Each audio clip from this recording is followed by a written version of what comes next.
Chers amis, bonsoir. Ce soir, je souhaite vous partager mon expérience de mes 7 années de psychothérapie dans un but informatif. Car je reçois pas mal de questions par mail, mais aussi de la part de proches, sur le déroulement d'une psychothérapie et surtout en quoi, je veux dire par quel processus, elle favorise une prise de conscience et une meilleure prise en main de notre vie. Ce soir, entre autres, on va donc parler d'insight, c'est-à-dire de la part du patient, une capacité de prise de conscience révélatrice au sujet de ce qui lui pèse et empêche d'avancer depuis bien longtemps. Ces révélations, je veux dire ces découvertes sur soi-même, sont jouissives et elles sont indispensables, car elles constituent des étapes nécessaires pour se prendre en main.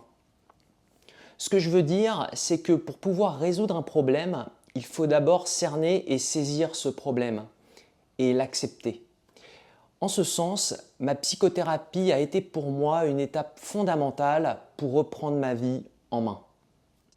Précision très importante, ce soir je ne fais que vous partager, en toute transparence mais en respectant la confidentialité, ma propre expérience de la thérapie qui s'est déroulée sur 7 années. Ceci parce que je ne vois aucun intérêt à vous répéter ce que l'on retrouve sur Internet ou bien dans les livres. Mon objectif ce soir est de vous apporter des éléments subjectifs, mais concrets et factuels sur ce qu'est une psychothérapie, telle que je l'ai vécue, et en particulier si de votre côté vous entrevoyez une possibilité d'aller consulter un psychologue ou un médecin au vu d'une future psychothérapie.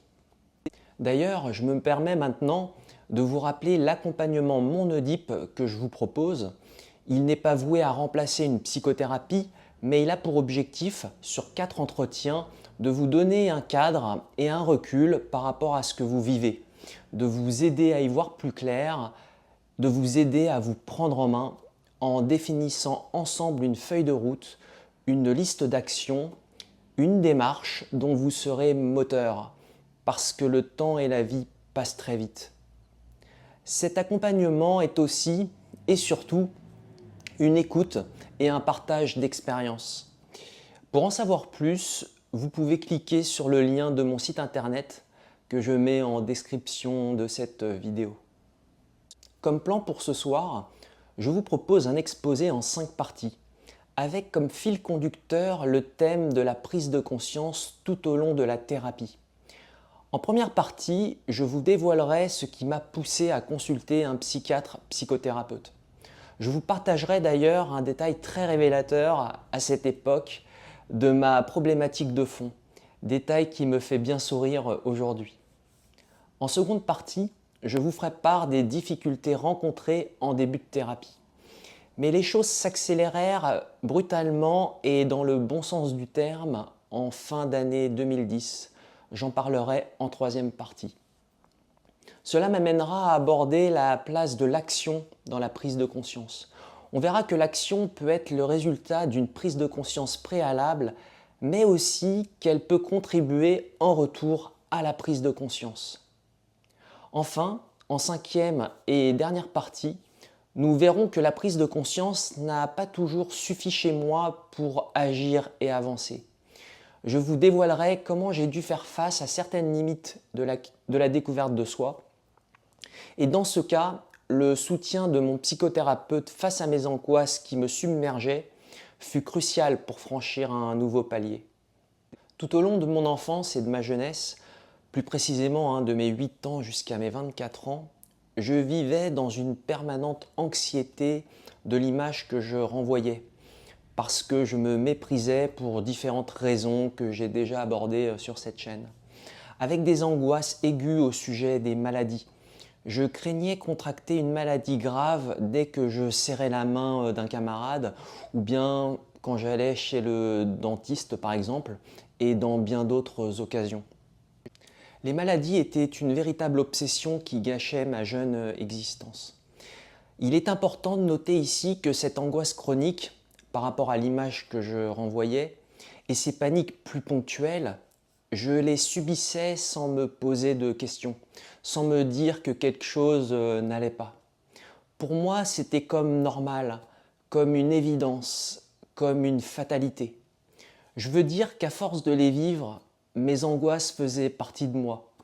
De force et inconsciemment, je les avais acceptées. Je les subissais seul, sans en parler à mes parents ni à mes grands-parents, bien que ma mère eût, sans qu'on s'en rende compte, un rôle important dans l'apaisement de mes angoisses. En parallèle, pour compenser mon mépris de moi-même, se manifestant entre autres par mon mal-être en société, par mon côté sauvage et par mon isolement, je m'enfermais dans les jeux vidéo. J'avais besoin de m'identifier aux héros des jeux vidéo et d'associer, dans mon imagination, les scénarios des jeux à ma vie réelle. Ça me soulageait. J'explique tout ceci dans la vidéo 66 sur la chaîne. Je mets le lien en description de cette vidéo si ça vous intéresse. À 24 ans, début 2008, je partais vivre plusieurs mois au Québec, loin de ma famille, pour faire mon stage de fin d'études.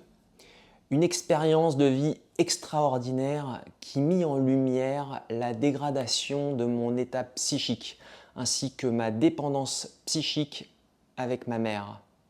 Comme je vous le disais, ma mère avait toujours eu le rôle, à mon insu, je dirais même aussi à l'insu de ma mère, de calmer mes angoisses. C'était donc la première fois que je me retrouvais seul face à mes angoisses qui évoluaient en véritable panique, le soir, quand je rentrais du travail. Panique toujours au sujet de la phobie des maladies, donc en lien avec la nosophobie. Je n'ai pas encore fait de vidéo sur ce que je vivais au Québec, mais j'en ferai sans doute une un jour. J'ai beaucoup de choses à dire à ce sujet. Par contre, vous pouvez déjà retrouver dans mon livre « Récit d'une émancipation » de nombreux détails sur cette période qui a été pour moi très difficile à vivre. Toutefois, même si j'ai enduré au Québec, cette expérience loin de ma famille a eu le mérite de mettre en lumière le désordre psychique dans lequel je me trouvais et que je n'avais jamais voulu voir ou pas pu voir durant une quinzaine d'années. Désordre que j'avais mis sous le tapis de mes 8 ans jusqu'à mes 24 ans dans l'impossibilité et l'incapacité d'y faire face. À mon retour en France à l'été 2008, ou plutôt 2 ou 3 mois après mon retour en France, j'avais pris conscience de l'urgence d'entamer une psychothérapie. Urgence parce que mes angoisses et paniques ne s'étaient point calmées et me faisaient toujours plus souffrir. Et urgence parce que j'étais frustré et triste, vraiment triste, de percevoir mes meilleures années de ma vie passées sans pouvoir en profiter sereinement et sans pouvoir me construire en tant qu'homme. Ici, je dois souligner une précision et une nuance majeure au sujet de la prise de conscience, fil rouge de cette vidéo. J'avais désormais pris conscience de mon sale état psychologique, je veux dire des angoisses, de la frustration, d'un ressentiment, de la tristesse qu'enfin je n'acceptais plus d'endurer avec fatalité. Et c'est ce qui m'avait poussé à consulter. Mais je n'avais pas encore pris conscience de ce qui me faisait autant souffrir. En d'autres termes, j'en étais arrivé à constater mes angoisses, mais sans comprendre encore leur genèse ni le fond de ma problématique. Donc, chose très importante à savoir ici, je voulais consulter pour soulager les symptômes d'un problème de fond dont je n'avais pas encore conscience. Tout début 2009, j'entame donc une psychothérapie.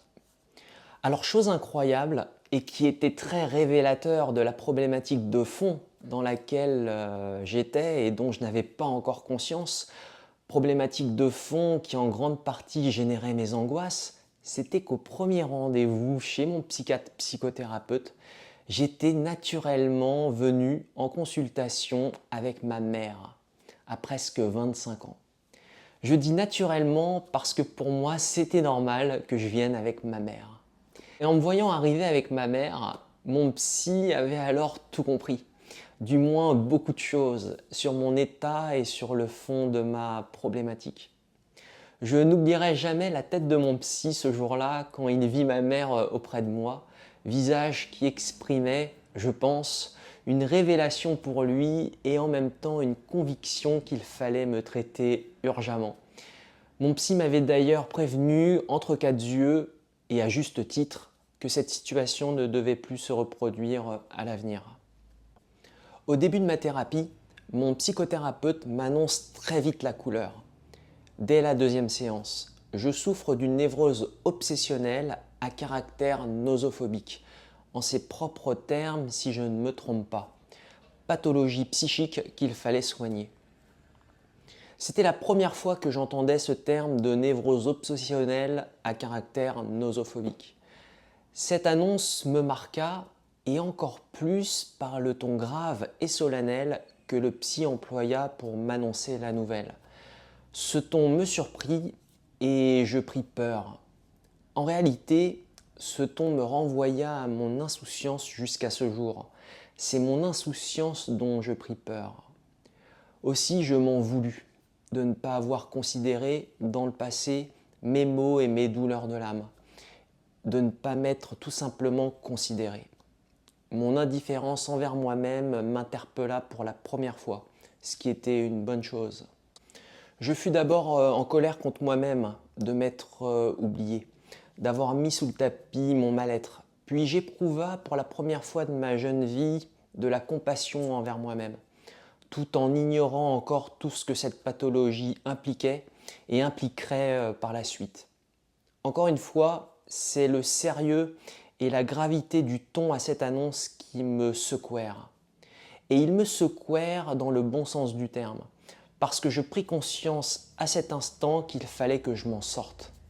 Je pris conscience qu'une sérieuse épreuve m'attendait, sans toutefois encore réaliser la grandeur du défi, sans toutefois encore réaliser ce qui me faisait tant souffrir et comment il fallait que je me soigne.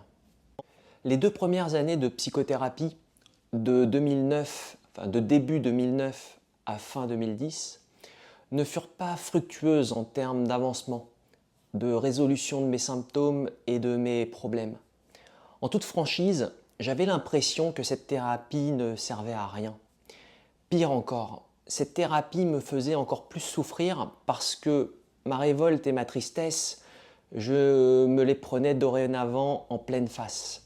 Notamment parce que jusqu'à ce jour, je n'avais jamais voulu les constater en enfouissant dans mon inconscient mes souvenirs qui les suscitaient. Aussi, je désespérais de pouvoir m'en sortir, j'y croyais de moins en moins et j'ignorais par quel bout il fallait que je prenne ce problème complexe pour le résoudre. Ce que je veux vous dire, pour être bien précis avec vous ce soir, c'est que je constatais enfin la situation dans laquelle j'étais.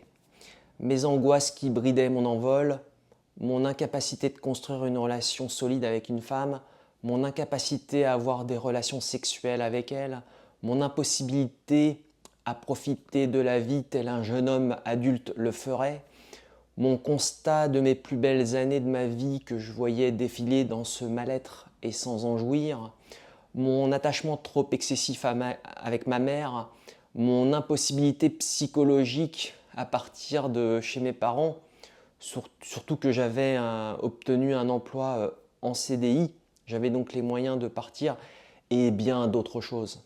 C'est tout ça que je constatais enfin, toute ma situation accablante, et ceci grâce au début de cette thérapie. Je dis grâce parce qu'en réalité c'était une avancée.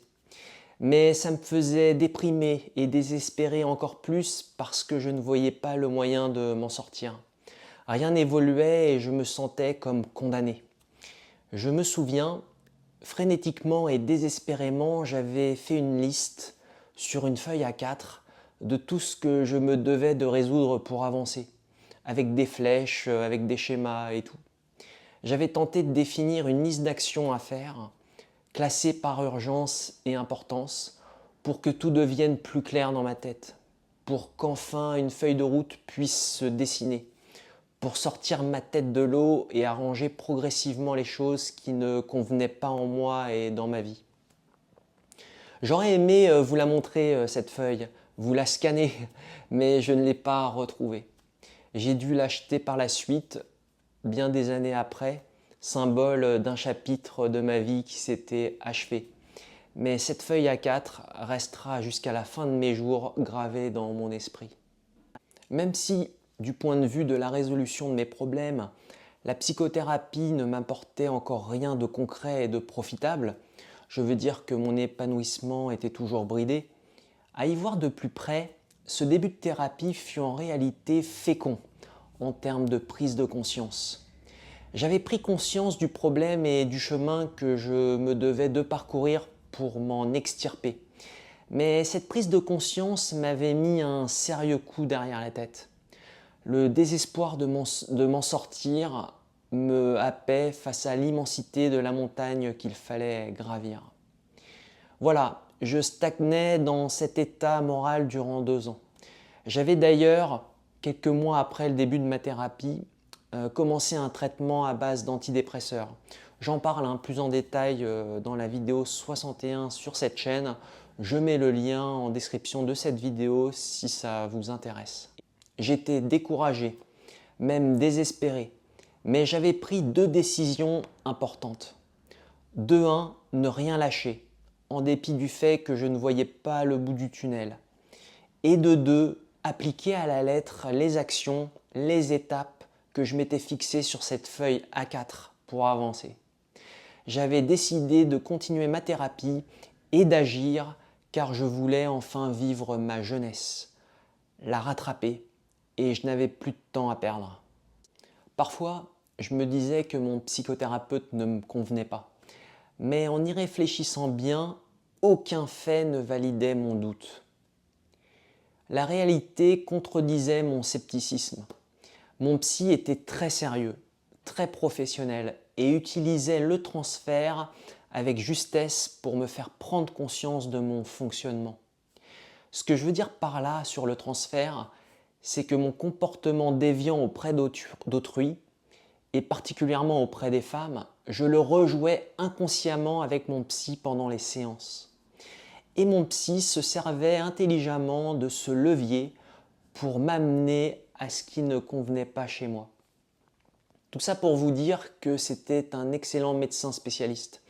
Mais mon esprit tentait parfois de me convaincre qu'il fallait arrêter la thérapie et partir. Je ne me suis pas laissé berner par mon doute, j'ai continué ma thérapie et pour le meilleur, parce que ma thérapie m'avait remis sur le droit chemin par la suite.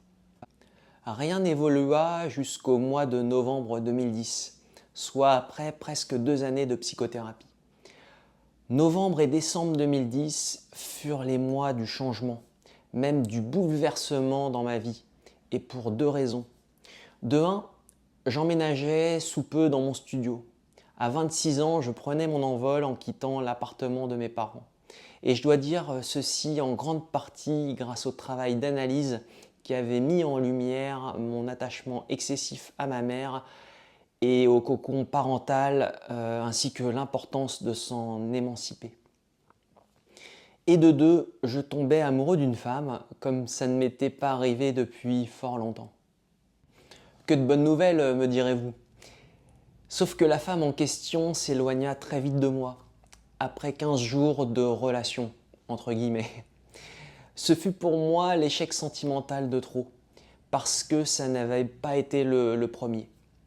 Cette femme m'avait dit que la rupture, c'était mieux ainsi, et qu'une nouvelle vie, bien meilleure, m'attendait dans mon petit studio dans lequel j'allais emménager. Ces mots m'avaient moralement achevé. Je ne voulais pas la quitter. Bref, c'était le énième mur avec les femmes, mais ce fut le mur de trop.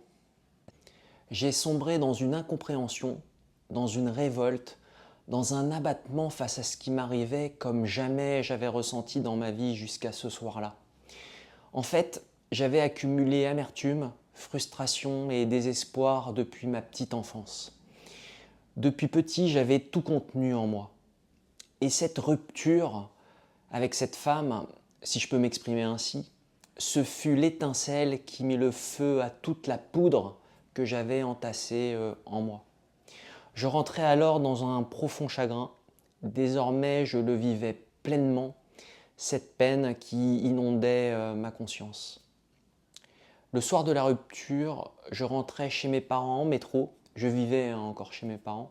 Les larmes qui coulaient, avec un champagne en main que je devais déguster justement ce soir-là avec cette femme. Les gens me regardaient chialer, mais plus rien ne me faisait honte.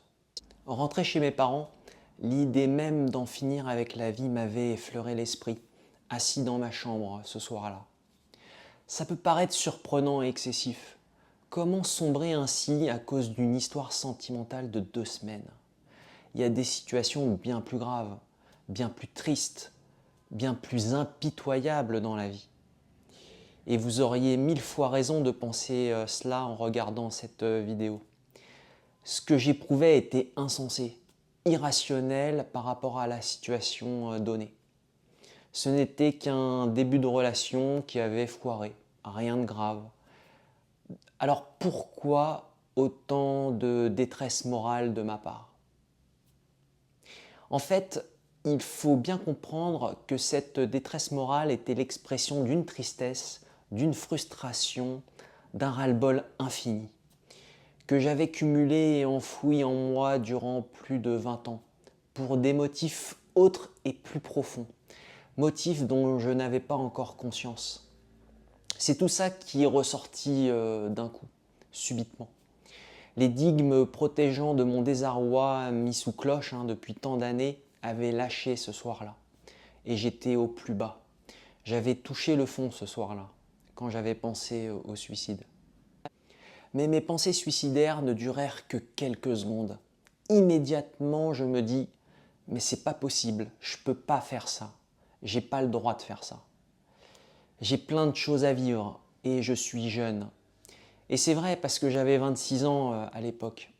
J'ai alors pensé à ma famille qui m'avait sans cesse aimé. C'est leur amour et leur bienveillance qui m'avaient sauvé. Leur amour et leur bienveillance m'avaient sauvé parce qu'ils m'avaient convaincu à mon insu que je valais quelque chose, que je pouvais donc changer et réaliser des choses, que j'avais aussi le droit au bien-être et à la tranquillité d'esprit comme tout le monde. J'avais ce soir-là admis que j'avais le droit aussi au bonheur, bonheur que je m'interdisais.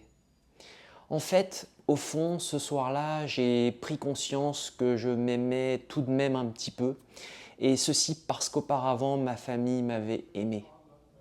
Par conséquent, de suite, j'abandonnais cette idée de passer l'arme à gauche et je pris la décision de m'en sortir. Ce soir-là, je pris une feuille de papier et jusqu'au bout de la nuit, je me mis à écrire. Tout se déversa sur cette feuille de papier. Tout mon malaise, tout ce que en moi je n'avais jamais osé regarder en face, tous ces souvenirs et pensées que j'avais refusé de voir, tous ces éléments enfouis car chassés de ma conscience, je les ai couchés ce soir-là sur papier. Ça m'a fait un bien fou. Et une sensation de légèreté atténua mon chagrin. Souffrance et légèreté me poussèrent à me sonder, à comprendre comment j'en étais arrivé là. À la séance suivante, j'arrivais chez mon psychothérapeute avec ma feuille que je lui lus. Mon médecin me félicita de mon déversement et à partir de cette séance, j'avais décidé de rester focus sur mon passé, pour le comprendre, pour le revivre dans ma tête et dans mon cœur, au vu de l'accepter pour m'en libérer. Et oui, on reste prisonnier de ce que nous refusons. Voilà une leçon que je retiens de toute cette histoire. Les consultations en psychothérapie devinrent alors des moments d'échange, des moments d'expression d'une profondeur que je n'ai jamais égalée par la suite. J'allais au plus profond de mon âme, dans les recoins de mes souvenirs d'enfance. Et dès qu'un indice, je veux dire un rêve, un lapsus, une pensée soudaine se manifestait, je m'en servais pour déterrer tout ce à quoi dans l'enfance cet indice était lié. En fait, pour me comprendre et me connaître, je partais de mon mal-être présent, suscité par une situation présente. J'établissais alors spontanément des associations entre mon enfance et ce que je vivais désagréablement dans le présent. Plus précisément, voilà comment ça se passait. Via mon introspection et via ma vie qui continuait, je m'observais à travers les autres que j'apprenais ensuite à connaître. Mes douloureuses relations avec le monde extérieur et les murs de la réalité qui m'affligeaient m'incitaient à réfléchir sur moi-même. Ensuite, la compréhension de mon fonctionnement me stimulait pour observer les autres à leur tour. Les découvertes que je réalisais alors me motivaient pour revenir à moi et saisir si ces découvertes me concernaient. Ces perpétuels allers-retours de ma conscience de l'intérieur vers l'extérieur et inversement affûtaient ma perception, me construisaient par la connaissance de soi qu'ils impliquaient et éveillaient mon intérêt à l'égard d'autrui. Je décris en détail dans mon livre Récit d'une émancipation cette méthode et son application quotidienne pour me sonder, pour m'étudier moi-même. J'y décris aussi tout ce que cette méthode m'avait par la suite apporté. Bien plus encore. Je restitue dans ce livre un grand nombre d'éléments de mon analyse passée. Je veux dire mes souvenirs et leurs associations. Et j'explique par quels moyens mon introspection m'a permis de me sortir de cette situation compliquée. À l'avenir, je pourrais faire une vidéo sur mon introspection, mais j'ai presque tout écrit dans ce livre. Ça serait une très longue vidéo, peut-être même une trop longue vidéo, et je suis persuadé que l'écriture reste le meilleur moyen pour transmettre ce type de vécu. C'est donc cette rupture avec cette femme qui bouleversa le cours des choses. Ce perpétuel travail sur moi-même durant presque 5 années, c'est-à-dire de décembre 2010 à mi-2015, cette auto-analyse quotidienne dont je restituais les éléments à mon psychothérapeute lors de nos séances hebdomadaires, m'a permis au fil des ans de cerner comment je m'étais construit et comment je fonctionnais. J'ai compris la formation de mes angoisses, de mes phobies, ce qu'elles signifiaient et ce qui les induisait. J'ai saisi mes troubles obsessionnels compulsifs, comment ils s'étaient construits et comment les atténuer.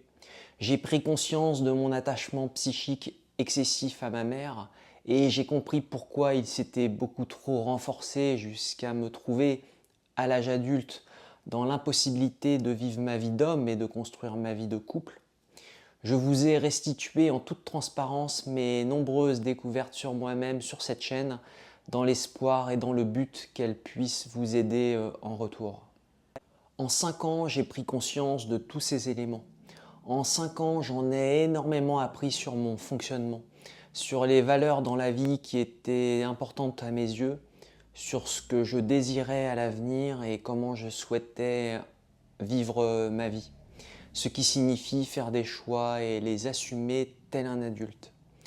Durant ces 5 années, j'ai été dans l'obligation, dans la nécessité de comprendre les douleurs de l'enfant en moi qui avait souffert. Parce que si cette partie de moi était restée incomprise, pire, si je ne l'avais pas écoutée, cet enfant aurait maintenu sa mainmise sur l'adulte en devenir, et ceci jusqu'à la fin de mes jours. J'estime que dans ce cas, j'aurais alors raté ma vie, mon unique vie, parce que je ne l'aurais pas vécu. Je serais resté figé dans mon développement. Seul l'âge de mes artères aurait progressé jusqu'à la fin de mes jours. Je serais resté un enfant souffrant jusqu'à la fin de mes jours. Point très important, durant cette psychothérapie, il ne s'agissait pas seulement de réfléchir sur soi-même. Il fallait aussi, et je dirais même surtout, tenter de vivre. Je veux dire qu'il fallait que je commence enfin ma vie, que je commence enfin à agir dans le réel et en considérant mes envies. Il fallait des actions de ma part, qu'il se passe des choses, pour déjà concrétiser mes désirs, mais aussi pour se servir de l'altérité pour en savoir plus sur moi-même et sur ce qui me bridait. Ce que je veux dire, c'est qu'on en apprend bien plus sur soi et sur son fonctionnement grâce aux autres, grâce à nos relations avec les autres et par la manière avec laquelle nous les vivons, ces relations, que par la simple réflexion sur soi. Le rôle de mon psychothérapeute fut particulièrement crucial pour cela. Rappelez-vous que mes barrières, mes angoisses m'empêchaient d'agir et de vivre. Elles conservaient au départ toute leur emprise sur moi, surtout lorsque je ne les comprenais pas encore. Mon psychothérapeute devait alors me rassurer en me convainquant que mes angoisses n'étaient pas fondées et qu'il n'y aurait aucun risque à agir comme je le souhaitais, qu'il n'y avait aucun risque à me mettre en danger dans une situation donnée. À défaut de comprendre mes angoisses, mon médecin me rassurait avec des éléments factuels, ce qui m'a beaucoup aidé pour me faire violence et avancer. C'est aussi en ce sens que l'action favorise la prise de conscience et la connaissance de soi. En vivant, je cernais de mieux en mieux mon fonctionnement par la compréhension des tensions que mes relations avec autrui impliquaient. De même par la compréhension du malaise que je pouvais éprouver dans certaines situations concrètes. Je restituais tout ceci, ainsi que ma compréhension des choses, à mon psychothérapeute. Nous avancions ensemble, lentement mais sûrement. La réciproque est vraie aussi. Une prise de conscience au préalable favorise l'action. En effet, comprendre mon anxiété paralysante et mes verrous psychiques, comprendre comment et pourquoi ils s'étaient mis en place, me permettait de prendre du recul sur mes angoisses. Grâce à ce travail d'analyse, lors d'une situation donnée qui m'avait toujours angoissé, rien que d'y penser, j'avais dorénavant la capacité de prendre du recul sur mes peurs infondées, de les calmer suffisamment pour me faire violence et agir dans le réel dans le but de franchir un nouveau cap. Tout est question de rapport de force entre tendances contraires dans notre psychisme. En d'autres termes, en comprenant mes angoisses, leur mise en place, leur manifestation, j'arrivais ensuite à me raisonner et à enfin concrétiser mes envies, même si c'était loin d'être fluide. Vivre seul encourageait mon auto-analyse quotidienne. La solitude et l'absence de toute contrainte extérieure pouvant m'interrompre et me déranger m'emportaient avec ardeur et sans retenue dans mon introspection. De plus, l'ameublement respirable et les couleurs sobres de mon studio débridaient mon imagination. Les souvenirs et les émotions du temps passé affluaient toujours plus dans ma conscience. Chez moi, le soir, j'appliquais quotidiennement la même méthode, celle que je vous ai présentée. Je m'écoutais pour cerner mes étranges malaises ravivés par mes relations extérieures du jour et, après avoir compris et défini mes sensations négatives, je m'y accrochais pour déterrer dans mon âme les pénibles souvenirs qui les motivaient. Et en jouant à ce petit jeu sans relâche, je commençais à me connaître. Si je prends un peu de recul sur mon introspection, je dirais que les prises de conscience se faisaient ponctuellement et par sursaut. L'évolution de la connaissance de soi s'opérait en escalier, avec des bonds et des stagnations pouvant être longues dans le temps. Certaines prises de conscience étaient émotionnellement d'autant plus difficiles qu'elles étaient nécessaires. J'étais d'ailleurs sous antidépresseurs principalement pour cette raison au départ. Je parle plus en détail de ma prise d'antidépresseurs dans la vidéo 61 sur cette chaîne. Je mets le lien en description de cette vidéo si le sujet vous intéresse. Et durant ces périodes difficiles, il était primordial de laisser exprimer mon ressentiment, mon émotion violente. Il était crucial de la décharger pour s'affranchir de sa mainmise sur moi, pour ensuite pouvoir prendre du recul sur ce que j'éprouvais et pour analyser les causes profondes de cette émotion. Mais d'une manière générale, dans quel soulagement, dans quelle jouissance, dans quelle fierté je me trouvais quand je découvrais des souvenirs et des croyances nocives en moi-même, pour briser leur chaîne qui m'emprisonnait. Cet instant de découverte, de savoir, est un instant extraordinaire. L'emprise de nos chaînes se relâche et nous vivons pleinement notre libération, convaincus que notre avenir sera meilleur, convaincus que notre vie ne sera plus la même dorénavant. Les verrous se relâchent grâce à la connaissance de soi, grâce à l'écoute et grâce au regard critique sur soi. Cette critique devient ensuite naturelle et elle satisfait notre soif de curiosité sur nous-mêmes. Notre capacité d'analyse, notre insight ne s'en trouve que renforcée. Dans l'exposé que je vous ai fait, nous pouvons entrevoir certaines limites de la psychothérapie. Ces limites sont bien évidemment subjectives. De plus, des limites pour certains patients peuvent constituer des avantages ou des opportunités pour d'autres. Je ne vous parlerai donc que des limites et inconvénients que j'ai moi-même considérés en tant que tels, donc seulement en lien avec ma propre expérience de la thérapie. Le premier point que je veux souligner est que ma compréhension au préalable de certaines angoisses n'a pas toujours suffi pour les dépasser.